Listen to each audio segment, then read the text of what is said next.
Nikola Jovic's encouraging play for the Serbian national team during the ongoing Eurobasket tournament, combined with Kelel Ware's uneven play early in Summer League, has created a summer talking point. Would Miami be better off starting Jovic alongside Bam Adebayo and bringing Ware off the bench? The data suggests not. Though the final 8 games of the Heat's 10-game losing streak last spring, as well as the 121-point playoff drubbing against Cleveland, featured a Ware/Adebayo starting power rotation, their overall partnership was a positive. When they were on the floor together in the regular season, the Heat outscored opponents by 44 points in 541 minutes.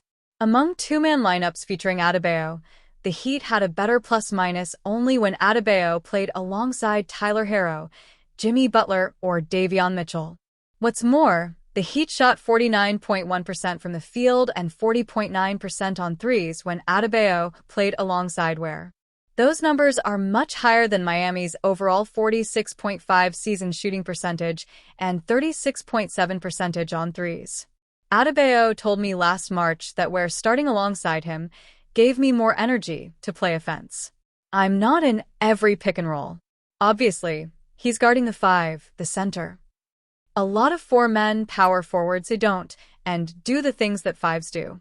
For me, it definitely let a load off me where I definitely could focus more on scoring. In his first 40 games last season, without Ware starting, Adebayo averaged 15.7 points.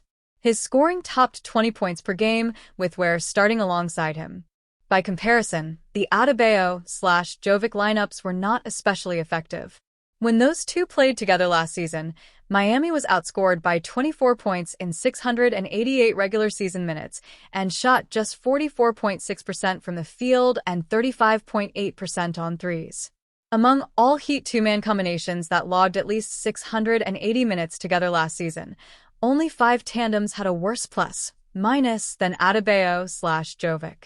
Those 5 pairings, Adebayo/Jamie Jaquez Jr., -126, Herro/Jaquez, -120, Terry Rozier/Adebayo, -97, Rozier/Jaquez, -87, and Rozier/Herro, -70. It's time for the Miami Heat to give Bam Adebayo some defined clarity on his role this season. By examining how the Dallas Mavericks have utilized Anthony Davis at the power forward position, the Heat may finally have a clear way to address the Bam position issue. Sure, Bam can play both the power forward and center position, but it would make much sense for the Heat to try to find a defined role for him moving forward. It will make life a whole lot easier for both Bam and Heat head coach Erik Spoelstra. Bam would be able to focus on a more specific game plan, and SPO would be able to cement his rotation better. Could Bam still float around occasionally? Absolutely. However, if the Heat know they're going to approach the year with Bam at the 4, it will only make everything else that much clearer. And for a team that has plenty of uncertainty surrounding them this season, Bam shouldn't be part of that. Kelel Ware is the key to finding a defined role for Bam Adebayo. If the Heat truly believes that Kelel Ware is a foundational piece of the future and that he's only beginning to scratch the surface of his potential, they should 100% follow the script that the Mavs have blueprint with AD and Derek Lively too. Bam may not be as dominant as AD on the offensive end of the floor, but there are very clear similarities in their game. Where AD is better offensively, there's a strong argument to be made that Bam inches past him defensively. The hope for the Heat, of course, falls on the idea that Ware's ceiling could be much higher than Lively's. I'm not sure if I'd agree with the Heat's assessment after his rookie season, but they clearly are sky-high on Ware's potential. And if that is indeed the case, there should be no hesitation when it comes to starting Bam and Ware alongside each other. Because if the Heat are right on Ware and that he will evolve into the game-changing, two-way center that they believe he can be, Bam's best fit is going to be at the power forward position. And together, Bam and Ware could help create one of the most prolific frontcourt duos in the Eastern Conference. It's clear that this should be the goal for this season. Whether that ends up playing out remains to be seen, but the Heat can help a lot of their future questions with this one tweak to their lineup. And, in the process, it will also put Bam in a better position to succeed. At this point, it's pretty clear that the Miami Heat are almost certainly going to enter the season with a huge question mark surrounding the depth of their frontcourt. Because of that, I can't help but think that precious Achiuwa could emerge as more and more of an option as this issue becomes that much more apparent to the team, especially the closer we get to the start of the new season. Achiuwa is still curiously available on the open market. After stints with the Toronto Raptors and New York Knicks, after he was traded away from the Heat, Achiuwa has struggled to find his footing as a veteran big. But even though he remains unsigned, there's still reason to believe that he could contribute to a team, especially one that has some of its biggest question marks in the frontcourt.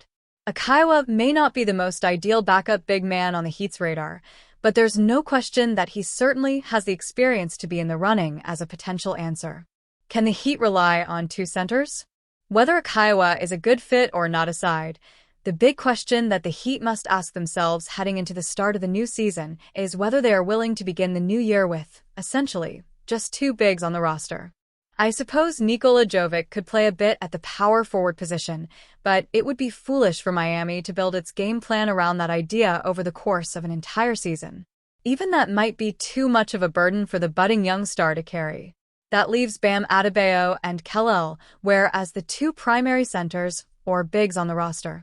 And if the Heat plan on starting both Bam and Ware, I'm not sure if staggering their minutes will be enough to get by over the course of an 82-game schedule. In many ways, the Heat could be setting itself up for failure. One injury to Bam or Ware, and the team's entire rotation gets thrown off. Either that or Miami will need undrafted rookie Vlad Golden to step into a role that he's probably not ready for. That's where taking a flyer on Achiuwa wouldn't sound like that bad an idea. Sure, the Heat would have to do some added cap gymnastics to make it happen while remaining out of the luxury tax, but there are avenues to getting there. The Heat may not believe it to be so at the moment, but if it does come to that point, Achiuwa could ironically emerge as an answer to one of the Heat's biggest question marks this season.